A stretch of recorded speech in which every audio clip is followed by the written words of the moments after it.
You have once again entered the world of survival horror. Good luck. Welcome back, adventurers, to Let's Play Resident Evil Real Survival Mode. In the previous video, we ran into this room and found one of the remaining Bravo team members, STARS rookie Rebecca Chambers. I put the ink ribbon away in here. We're going to keep the small key and the sword key. Yes, we are equipped with the Beretta, that's good. But we can't stay in the safe room forever. We have to venture outside and deal with things, and this shelf is full of vitamins and serums. Doesn't seem like they're particularly useful at the moment, so without further ado... Well, what should I do now? If you go out to search for the other members, how about letting me come with you? Well, you take Rebecca with you. Now, normally I would actually say yes, and she is actually somewhat helpful, despite being a secondary character, but not this time. It's pretty dangerous outside. Let me take care of it. I understand. For now, I'll wait here, since there are a lot of chemicals in this room and they might be useful. Well, I'll look over the chemicals. Interesting thing to note, she is actually a biochemist, which is why she was recruited into STARS in the first place. And also, the late Kenneth Sullivan that we just met was also a chemist of sorts. Why are biochemists being hired by STARS? No reason. First we have to deal with this approaching zombie.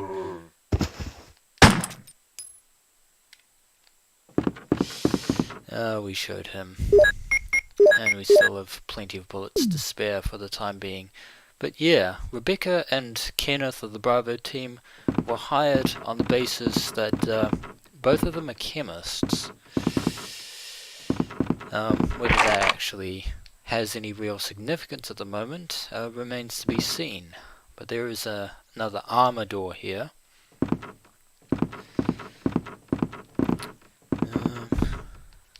Nothing else in this hallway. Once again, that ominous music. And we'll deal with you. And I'm pretty sure there's another zombie coming from over there. This is the other reason why I'm doing this in real survival.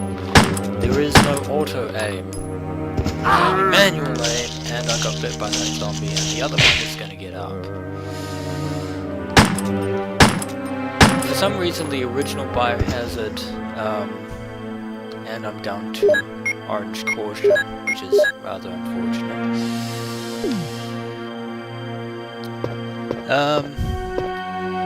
In particular, Biohazard and both the Director's Cut and the DualShock version both have auto-aim, where if you aim normally, you'll automatically aim at the nearest enemy.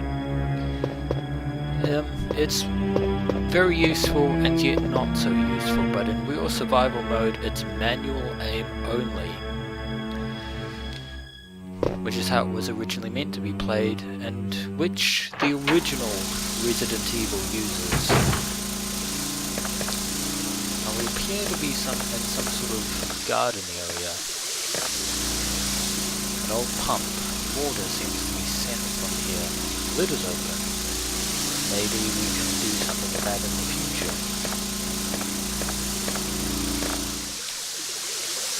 There's a fountain over there. See if we can go in there. Oh! Nope. Unfortunately there's appears to be a living plant guarding the way. And we can't go around that way. This thing will actually deal damage to us. Unfortunately we can't see what it's guarding, but we'll need to deal with that in the immediate future. But for now, we'll just leave it. As to why the Bravo team were sent out to Arklay in the first place, the manual actually says that one of the victims in the Arklay murders was actually, and I missed that zombie there, not this time, one of the victims of the Arklay murders was actually part of a group of tourists that went missing that went hiking in Arklay and has since disappeared, and that's why the Bravo team was sent, and then they disappeared, and thus we, the Alpha team, were sent in to search and rescue them. Because STARS, as you know, stands for Special Tactics and Rescue Service, not Special Tactics and Rescue Squad, as some people might tell you. There's a statue here. It reads, "Some tigers have a red eye and a blue eye." Did you know that some dragons have a red eye and a blue eye as well? Unintentional, irrelevant reference for the win. But we can't do anything with that. Not yet, anyway. Now, for those of you who have been following me in this, and here's a door that can be used with the sword key. For those of you who have been following me in this video series thus far, you'll probably be wondering when I'm going to talk about a certain something. And there's some ammo lying on the bed, which is fairly useful. That something is, of course, the live-action Resident Evil films, written and some mostly directed by Paul W.S. Anderson. And here are my overall thoughts. The first film was good. The first film captured the essence of the Biohazard series, the original games. Apocalypse unfortunately failed to capture the terror and dynamicism of Resident Evil 3 Nemesis. Extinction I liked. Extinction was the one that I actually saw in a theatre. It's actually a good cinematic movie, but some people don't like it. I kind of did. Afterlife, Retribution, and the final chapter, however, they didn't do such a great job as they had hoped. Even though these films have made loads and loads of money and they're commercially successful, I don't like the last 3 films of the live-action Resident Evil series. But Chris is getting bored, so let's have a look at this desk and see if it has something useful. Unfortunately, there's a zombie here. We need to deal with you quickly as possible for you. And I wasted a ton of bullets there, but I did not take any damage. And that zombie yielded a box of shotgun shells. Unfortunately, we don't have a shotgun yet. We will be finding one in the future. As I was saying, I like the first and the third live-action Resident Evil film. Not too really fond of any of the others. And it goes without saying that Constantin Film, the German company that got the licensing to the Biohazard series, are doing a reboot with, I believe, James Wan of the Saw series and Dead Silence. I liked his first Saw movie, didn't really like any of the later ones. And it goes without saying, either he'll do a good job with the series or he will not. It remains to be seen. But let's see what was on this desk. The Keeper's Diary. This is the first of many files that we will find, and this is a Resident Evil statement. May 9, 1998. At night we played poker with Scott the Guard, Elias or Alias, and Steve the Researcher. Steve was really lucky, but I think it was cheating. What a scumbag. May 10, 1998. Today a high-ranking researcher asked me to take care of a new monster. It looks like a gorilla without any skin. When they told me to feed them live food, When I threw in a pig, they were playing with it, tearing off the pig's legs and pulling out the guts before they actually ate it. So they were experimenting with monsters in this mansion. May 11, 1998. Around 5 o'clock this morning, Scott came in and woke me up suddenly. He was wearing a protection suit that looks like a spacesuit. He told me to put one on as well. I heard there was an accident in the basement lab. It's no wonder. Those researchers never rest, even at night. That's right, adventurers. This mansion is actually a facade.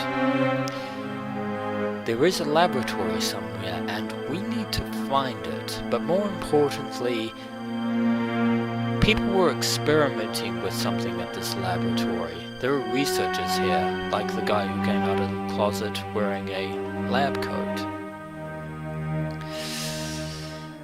But more on that later. May 12, 1998. I've been wearing this annoying spacesuit since yesterday. My skin grows musty and feels very itchy. By way of revenge, I didn't feed those dogs today. Now I feel better. Which explains why there are dogs in the mansion. Also, they're Dobermans, another Resident staple series. May 13, 1998. I went to the medical room because my back is all swollen and feels itchy. They put a big bandage on my back, and the doctor told me that I did not need to wear the spacesuit anymore. I guess I can sleep well tonight.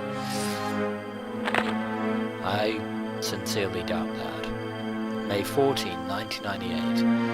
When I woke up this morning, I found another blister on my foot. It was annoying, and I ended up dragging my foot as I went to the dog's pen. They've been quiet since morning, which is very unusual. I found that some of them had escaped. I'll be in real trouble if the higher-ups find out. I think you have more to worry about than escaped dogs, though to be fair, escaped dogs, considering the situation that you were in, can also be considered real trouble. May 15, 1998. Even though I didn't feel well, I decided to go see Nancy. It's my first day off in a long time, but I was stopped by the guard on the way out. They say the company has ordered that no one leaves the ground. I can't even make a phone call. What kind of joke is this? The company, huh? So there was a company in charge of what was happening at this mansion? May 16, 1998. I heard a researcher who tried to escape from this mansion was shot last night. My entire body feels burning and itchy at night. Well, when I was scratching the swelling on my arm, a lump of rotten flesh dropped off. What the hell is happening to me? This is very ungood. May 19, 1998. Fever gone by it but itchy. Hungry and eat doggy food. Itchy itchy Scott came. Ugly face so killed him. Tasty. 4. Itchy. Tasty. The Keeper's Diary has been filed. But that was an ominous bit of light reading, if ever there was one. So something really unnatural has been happening at this mansion, and it looks like that whatever it was they were working on has somehow escaped and caused mayhem and panic. Not to mention people transmogrifying into zombies like the Keeper that we just killed right here. Also, this apparently took place 2 months prior to our current situation. It is July of 1998, and whatever they were doing happened in May, 2 months before, which is probably more than enough time for whatever happened here in Arklay to make its way to Raccoon City and cause some serious mayhem. Things could still be worse, however, but that is a conundrum for another time. I'm going to leave the video here, and when we return, adventurers, we shall continue Chris's explorations of the mansion. Until next we meet.